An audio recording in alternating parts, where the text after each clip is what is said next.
Hey, this is Georgie. Welcome to Georgie's Room of Rock. How's everyone doing out there today? Everyone's having a good day.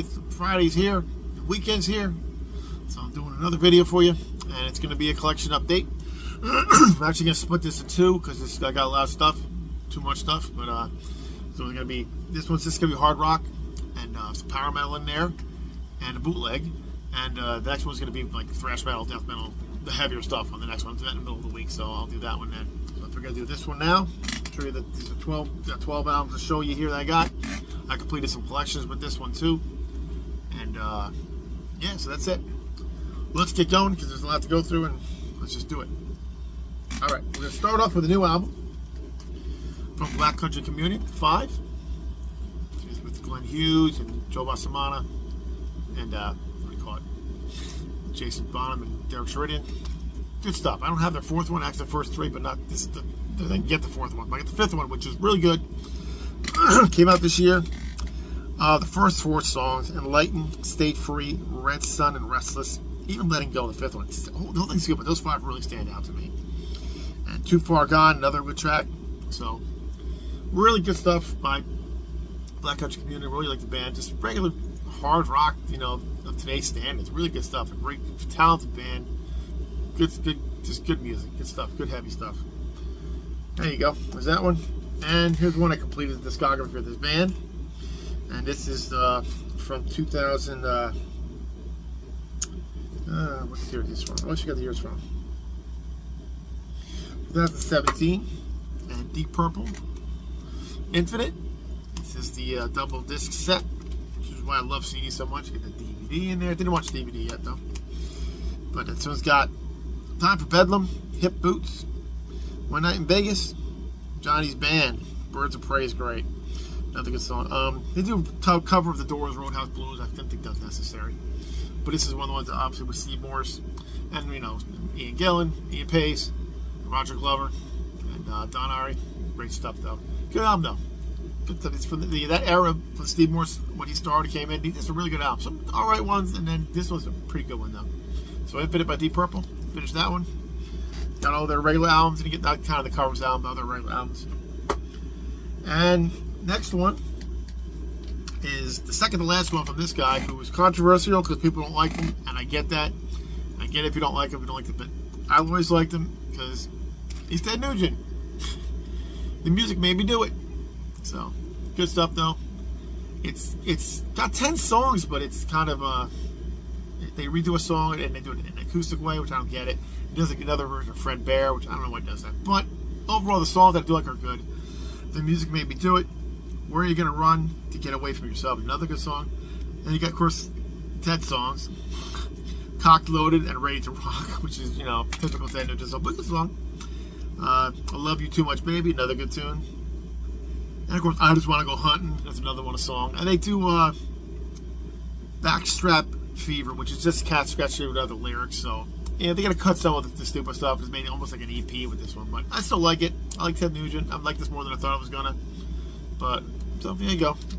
Got it. There you go. Only one more album by him too to finish the collection. All right, and this was the twofer. And it's funny because I only need the first one for this band and the second one to complete the collection. And the band is The Cult, and it's Dreamtime. And yeah, cause this is their first one. Very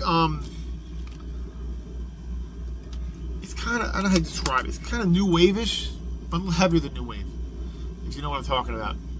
Kind of like if Duran Duran was a heavier band. Kind of like that in a way, in my opinion. That's the way I look at it. And it's got Horse Nation, Spirit Walker, which I knew. I love the song Go West. I knew that from one of the compilations that I have, but great stuff. Gimmicks and a good song. Rider in the Snow, another good one. Dreamtime soundtrack. Yeah, so The Cult, good stuff there. Always like The Cult, and this is glad I got this one. I never had this one. Very different a little bit because they definitely progressed as they went on, but it's a good one. And then I got the last one, and this don't like the album cover because this is what you get. And this is the Under the Midnight Sun, and this is the cover. That's the back cover, and then you got the inside, and that's what you get. And it's just you got the stuff lyrics here. I mean the song titles here, but it's a terrible way. And I hate this little thin little cardboard thing, but I didn't make the album. But the first track, Mirror, is good. Cut Inside, Vendetta is good. The final song, Under the Midnight Song with the Sun, which is the title track, is very good. It's a little more mellow than their other couple albums they put out, last couple of albums they put out, but it's not a bad album. It's got some good stuff on it, and Ian sounds good on it too, Ian Astbury. So yeah, I enjoyed it. Like the Cult, so there you go, 2 for the Cult. All right, moving on. Next one. This is the first album, 2013, with this singer who replaced a legend in the band. But the band's going through a lot of stuff. They put out a lot of weird albums and stuff that wasn't that great to most people. But it's a self-titled one for Queensryche. And they're like back in the back there with Todd La Torre's first album with them. And it's a good one. I thought I liked it a little better. I liked The Verdict a lot better. And but still good. Don't get me wrong. It's got the Where Dreams Go to Die, In This Light, Redemption. What do you call it? Don't Look Back and Fallout. 2 great songs on here. It's a good album. Queensryche. Todd La Torre does a great job. You know, as you know, he sounds a lot like Jeff Tate, which was, I guess, they wanted. But it's a good album. I think they have better ones from this era, but this one's still a good album. Still worth getting. So I need one more album. I need to do from Queensryche to complete that one. So there you go. Got that one. And then the next one is Diamonds from Enforcer. I think this is you guys tell me, it's their second album or is it their third album? I don't remember. I only have one other album by them. But it's a good one. Traditional heavy metal from the new wave of traditional heavy metal. That's basically what it is. Midnight Bites, Roll the Dice, Running in Menace, High Roller, good stuff. Live for the Night, Walk With Me and Take Me to Hell. Good stuff on here. Very good band. I heard their last one wasn't like people's to like you or like you. I never heard it, so I don't know. I guess I'm kind of new to the band, so I don't know. You tell me if you know the band. So Enforcer, good stuff there. All right, the next album is Saxon, Thunderbolt. One of the newer albums from like 2017. There's some Biff and Boys on the back. And one I've heard very highly stuff about it. It's a very good album. Love the cover. Thunderbolt, great song. The Secret of Flight. Nosferatu. The Vampire as well. It's good stuff. They played Rock and Roll, which is dedicated to Lemmy. Motorhead, great song there. Predator, which has guest vocals from, I believe it's the guy from, I forgot his name, from Amon Amarth. But it's a good song. Very good stuff. Roadie song, Nosferatu, they have a raw version of that, pretty good. And Speed Merchant is another good track. So Saxon does a great job with their later albums. Really done an excellent job. Really riding that wave, just getting heavier and better with their albums they put out in this time period. So there you go. Got that, Saxon. All right, the next two, again, that's the 2 albums I completed discographies for them too. And even though it's a good album, it's a little long. This one, it's one I did listen to it before, but I got a better appreciation for it now. Though it's not the greatest one, it just kind of doesn't flow for me. And they tried to go back to the well for this one, but it's Keeper of the Seven Keys, The Legacy from Halloween. And to get 2 discs, very long album. I love the opening track, The King of 1,000 Fears. Mrs. God, very good. And it's got, the second disc is good too. It's kind of, doesn't get to me as much as I thought it would, but it's not bad. Actually, the best 2 songs are the bonus tracks, Run and Revolution. Those are the best 2 to me. That sounds like what you want from the Andy Darris era of the band. So, but I liked it. It's still good. It's just not as good as the other ones from Andy Darris. But I had to get it. I got it, and I finished the Halloween collection for the regular studio album. So cool, got that. Another band finished the collection for their regular album. Except for one, it's like an orchestral kind of album. I don't really care for that.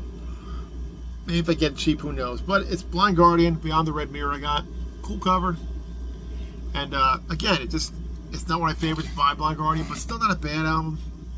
My favorite songs on here are probably Ashes of Eternity and The Holy Grail. Those 2 are really great songs, really good. The rest of them, it's not the suck or anything, but it's just, it doesn't do it for me either. But it's still not a bad album. It's gotta grow on me, but again, I only heard it one time. So, but Beyond the Red Mirror, good stuff though. There you go there. And next one is a new album from this year from Hammerfall, Avenged the Fallen.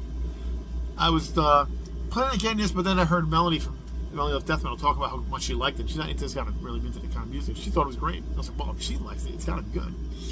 So, Avenged the Fallen is a great track. The End Justifies Freedom. Hail to the King, another great song. Burn It Down. Rise of Evil. Good stuff from Hammerfall there in the back. Getting a little older there, as you see. But still pretty damn good. Really good. I like this one. For the last time I had by them, which is the one before this was a way step up to me. I think it's much better. Much better songs, much better. Doesn't like this one. I actually stand out tracks. The other one didn't stand out too many tracks to me in the last album, but this one, Hammer the Fall, and then the Fall, good stuff. So there you go. And the last one is the Bootleg. Now, I saw this on another channel. I can't remember what channel I saw it on, but I was like, that sounds interesting. I found it for like $23. It's a double disc. It is a boot, but I never got the deluxe edition for this album that this tour is for. And it's the soundboard recording, and for the boot and the soundboard, it's pretty damn good. Not perfect, obviously, but it's not bad at all. And it's Kiss, Rockford. What do you call it? Rockford 1982. It's from New Year's Eve. It's got some great stuff on it. It's really good. I like the cover. It's like nothing else but the back cover and this cover. It is a bootleg, but the sound quality is really pretty good. It's got songs Creatures of the Night, Strutter, Calling Dr. Love, Firehouse, I Love It Loud, Cold Gin, War Machine, I Want You, and the downside to the first disc is Vinnie Vincent's solo. It's just god awful. It's just like him noodling the whole time. I don't know if he did that in the Lick It Up tour too, but he's such a good guitar player. He's very over the top, and I understand he does too much, but he's very good. He can just wants to just tone it back and be even better. But this is just like noodling for like, I don't know how long it was, like 10 minutes or something. It's just very, very, very like boring. And just not really good at all. And then, whatever we're gonna do. And then Rock and Roll Hell, which they didn't play too much on this tour at that time. And the second disc gets shouted out loud, I Still Love You. Bass solo, God of Thunder, sorry. Drum solo by Eric Carr, that was fantastic. Eric Carr's one of my favorite drummers, and does a great job on that, of course. Love Gun, Paul Stanley's guitar solo, which is the same solo he's been doing in the 80s for like, he did in the 80s all the time. I've heard it like a lot of times, so nothing spectacular, nothing horrible either. Black Diamond, and Rock and Roll Night, Detroit Rock City. The last two songs are, the sound quality goes down a lot for me. This doesn't sound as good. I don't know why. Just maybe it's different source to put it together. I don't know. But yes, I got this one. I'm very happy to get it. So I didn't get the deluxe edition, which is the $250-something for some CDs. I'm not spending that for CDs. I'm not doing that, even if it's just Kiss. But I got this, and it just scratches the itch. Happy with that. And that is it for my collection update for this one, and I'll do it again in midweek. I'll have another one for the heavier stuff. Death metal, thrash metal, stuff like that. So anyway, that's it. I want to thank all the new subscribers. That I probably got a little over 800 subscribers, which is pretty amazing to me because I still can't believe people watch me do this stuff. It's pretty cool though. And in the comments, say what albums you got. What do you think of these that I got? Did you hear any of the newer ones? And what do you think of them? And that's it. And if you like what you see, please subscribe to my channel and hit the like button and all that fun stuff. And that's it. Comment, all the good stuff there. I'd love to hear from you. So that's it. All right. And keep rocking metal alive. We'll see you next time, guys.